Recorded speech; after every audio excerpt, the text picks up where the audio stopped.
NDA की प्रचंड जीत के बाद कल शपथ ग्रहण समारोह भी संपन्न हो गया, लेकिन अब भी निगाहें इस पर टिकी हैं कि मंत्रिमंडल यानी कि कौन कौन से विभाग किन्हें मिलेंगे, कौन से मंत्रियों को मिलेंगे।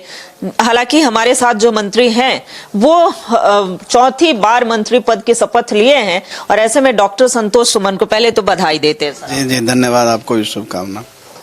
अच्छा, ये चौथी बार मंत्री पद की शपथ लिए बिहार की जनता ने इतना सम्मान और प्यार दिया है, आगे का जो लक्ष्य क्या रखा है आपने मंत्री जी बिहार के लिए खास करके?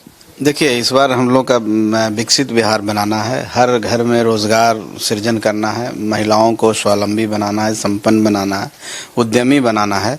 ये बिहार का सबसे बड़ा लक्ष्य है। कैसे बिहार में अब उद्योग आए, कैसे बिहार में आईटी हब बने, कैसे बिहार के हर जिले में कनेक्टिविटी के लिए एयरपोर्ट्स बने, इंफ्रास्ट्रक्चर का डेवलपमेंट हो। मैंने एक संपूर्ण जो विकसित बिहार की परिकल्पना है, इसके लिए हम लोग काम करेंगे। और उसमें हमको कृषि सेक्टर में काम करना होगा, हमको साइंस एंड टेक्नोलॉजी में काम करना होगा, हमको इंफ्रास्ट्रक्चर पर काम करना होगा और युवाओं को फोकस करना होगा ताकि ज़्यादा से ज़्यादा रोजगार मिले। महिला तो हमारी वहीं रही स्वावलंबी, और भी उनको स्वावलंबी बनाना है। जो महिला रोजगार योजना है उसको हर घर में रोजगार, तो ये सब फोकस है। और हम समझते हैं कि डबल इंजन की सरकार है, प्रधानमंत्री जी की विशेष कृपा बिहार पर रहती है और हमेशा बिहार के लिए सोचते हैं।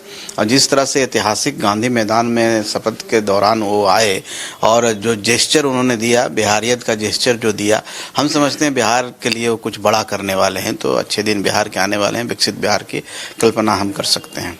अच्छा, डॉक्टरेट की डिग्री भी है, प्रोफेसर भी है, तो ऐसे में समय मिल पाता है कि कभी जाकर के क्लास लिए? चूंकि मिनिस्टर हैं, इतने बड़े प्रदेश का नेतृत्व कर रहे हैं, फिर कैसे समय निकाल पाते होंगे? देखिए, इच्छा तो बहुत होती है कि पढ़ाने का हो, और पढ़ाने का मतलब कुछ सीखने को मिलता है। लेकिन जब मंत्री परिषद के सदस्य के नाते इतनी जिम्मेदारी होती है कि मुश्किल है जा पाना। अगर हम नहीं थे तो जाते थे, एमएलसी थे तो जाते थे, लेकिन अभी नहीं जा पाते हैं। और इच्छा होती है, लेकिन दायित्व तो बड़ा है और सब जगह देखना होता है, तो उसमें मुश्किल है। लेकिन क्या किया जाए, जो दायित्व है उसको निर्वहन भी करना चाहिए। अच्छा, ऐसा कहा जाता है कि बिहार में पिछड़ों को तवज्जो नहीं मिलता है, पिछड़े दलित हमेशा जो है वंचित रह जाते हैं, उनके पास योजनाएं नहीं पहुंचती, शिक्षा नहीं पहुंचता, स्वास्थ्य। आप एक जीता जागता उदाहरण है और पिछड़ों के बड़े नेता में से मांझी जी आते हैं। राजनीति की प्रेरणा जो मिली वो कहाँ से मिली और क्या वाकई में लगता है कि अभी भी पिछड़ापन का दंश झेल रहा है बिहार? देखिए, बिहार नहीं, जिस समाज की आप बात कर रहे हैं, जाहिर सी बात है कि उस समाज में राजनीतिक उत्सुकता जिसको कहते हैं, चाहे राजनीतिक भागीदारी कहते हैं, कम थी पहले। लेकिन अब जब से माननीय नीतीश कुमार जी हमारे मुख्यमंत्री बने, उस समाज को, जो दलित समाज है, महादलित बना करके उसको फोकस, अलग अटेंशन दे करके उनके लिए योजनाएं बना करके, जैसे विकास मित्र हैं, शिक्षा सेवक है, और सबको मुख्य धारा में जोड़ा। ब्लॉक से एक माध्यम बनाया गया कि विकास के सारे चीज़ को वो देखेंगे। तो हम समझते हैं कि एक बड़ा काम हुआ है। उस काम के बाद उनमें उत्सुकता जागी है ओनरशिप की। ओनरशिप मतलब कि गवर्नमेंट के जो भी स्कीम्स होते हैं, उस स्कीम को कैसे उन तक पहुँचे, उसके लिए वो आवाज़ उठाना शुरू किए हैं। और ऐतिहासिक बदलाव तब हुआ जब जीतन राम मांझी जी बिहार के मुख्यमंत्री बने। और उस समाज, जिस समाज से हम लोग आते हैं, हम समझते हैं कि बिहार के परिदेश में आप देखेंगे जो सोशल स्ट्रक्चर है, उसमें सबसे हर क्षेत्र में जो इंडिकेटर्स होते हैं, ह्यूमन इंडिकेटर्स होते हैं, शिक्षा, स्वास्थ्य और जो भी, उसमें सबसे नीचे हम लोग रहते हैं। और लिटरेसी रेट की बात करें तो उस समाज में उत्सुकता जागी और वो भी समझ लिए कि जब जीतन राम मांझी बन सकते हैं, तो पॉलिटिकल अवेयरनेस आया तो निश्चित तौर पर भागीदारी सुनिश्चित करने के लिए, अपना अधिकार के लिए मांग शुरू किए। तो आज के डेट में हम समझते हैं कि बहुत जागरूक हो चुके हैं, अभी और जागरूक होने की ज़रूरत है। तो बिहार में जब हम जागरूक हो जाएंगे पॉलिटिकली, तो निश्चित तौर पर समानता आ जाएगी, क्वालिटी जिसको हम कहते हैं वो आएगा।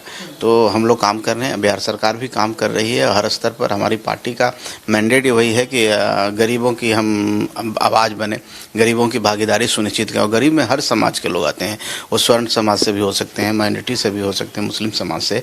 और लेकिन बात सही है कि SC/ST में सबसे ज़्यादा होते हैं, तो ज़्यादा फोकस एरिया हमारा है। तो हम लोग काम कर रहे हैं और हम समझ रहे हैं कि 5 साल 10 साल में हम लोग उस समानता, जिसकी क्वालिटी की बात कर रहे हैं, हर स्तर पर वो हम लोग अचीव कर लेंगे। चलिए, समानता को तो अचीव करेंगे, लेकिन ये जो प्रचंड जीत हुई है इसका श्रेय किसे देना चाहते हैं? क्योंकि कास्टिज्म हमेशा से हावी रहा है, इस बार कास्टिज्म से ऊपर उठ करके जनता ने अपना मैंडेट दिया। निश्चित तौर पर लोकतंत्र में जनता की जीत है और उन्हीं को श्रेय देना चाहिए, क्रेडिट जनता को ही जाता है। क्योंकि जो बिहार जो दंश झेल रहा था कास्टिज्म का, उससे cross the line, boundary line, ठीक है, हम 100% नहीं कर सकते हैं, लेकिन डेंट हो गया है। डेंट यहाँ तक हो गया कि एम बाई लोग चिल्ला रहे थे, उसमें भी डेंट हो गया। महिला जो हमारी महिलाएं हैं, जो घर के गृह मंत्री होती है और घर को चलाती है, अब वो देश चलाने और राज्य चलाने के लिए बाहर निकल चुकी है। उसका उदाहरण है कि 10% हमारा वोटिंग परसेंटेज बढ़ा। अब महिलाओं का परसेंटेज 8.89% समथिंग 9% बढ़ा। इस बात का गवाही देता है कि बिहार बदल चुका है। महिलाएं जब जागरूक होती हैं, महिलाएं जब आगे निकलती हैं, तो निश्चित तौर पर समाज आगे बढ़ता है। तो हम बिहार के जनता को, बिहार की महिलाओं को और माननीय नीतीश कुमार जी को, माननीय प्रधानमंत्री जी को इसका श्रेय देते हैं कि वो एक ऐसा स्कीम ला करके महिलाओं के अंदर जागरूकता पैदा की और सब समाज के लोग, जो कहा कि उस समाज के लोग वोट नहीं देते, वो महिलाएं भी निकल के हमको वोट दी और इसका रिजल्ट है कि 202 हम लोग आए हैं। तो हम समझते हैं कि बिहार प्रगति के पथ पर आगे बढ़ चुका है। विपक्षियों को क्या कहेंगे संतोष जी? सीखने की ज़रूरत है और विपक्षी को चाहिए कि खास करके तेजस्वी जी को कि जो आपकी हार हुई है उससे सबक लें, समीक्षा करें और जो भी गलतियां हैं उसको आप सुधार करने की कोशिश कीजिए। अगर आप झूठ फरेब में पड़े रहेंगे, माया जाल बुनेंगे और सपनों में जिएंगे। तेजस्वी यादव जी पूरे चुनाव और 4 महीना पहले से सपने में थे। वो अपने आप को मुख्यमंत्री मान चुके थे, योजनाओं की घोषणा भी उसी रफ्तार से कर रहे थे और शपथ का डेट भी उन्होंने मुकर्रर कर दिया था। तो उससे बाहर निकलें।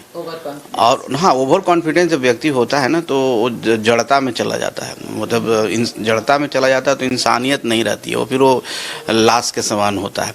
तो फ्लेक्सिबिलिटी होनी चाहिए और जब ओवर कॉन्फिडेंस नहीं रहेगा और सच्चाई में जिएंगे तो जनता के बीच में जाएंगे। वो तो बंद कमरे में समझ लिया कि हम सीएम बन गए, कैबिनेट भी बना लिया और शपथ का डेट भी मुकर्रर कर लिया। तो इससे बाहर निकल कर जनता के बीच में जाएं, लोगों से कनेक्ट हो, संवाद स्थापित करें, निश्चित तौर पर जनता का विश्वास मिलेगा। नहीं तो अगर नहीं कर पाएँ, जिस तरह CBM का रोना है, वोट चोरी का रोना है, अगर अभी भी करेंगे तो 25 से 5 होते भी देर नहीं लगेगा। तो ये दावा है कि 25 से 5, अभी तो 25 की स्थिति में है, आने वाले दिनों में 5 ना हो जाए, इसलिए सुधार करने की जरूरत है। ये सलाह है डॉक्टर संतोष सुमन का।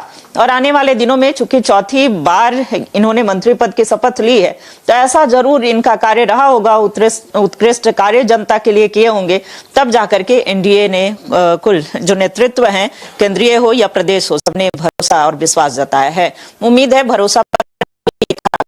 कैमरा पर्सन अभय के साथ रुचि शर्मा, न्यूज़ 11 भारत, पटना।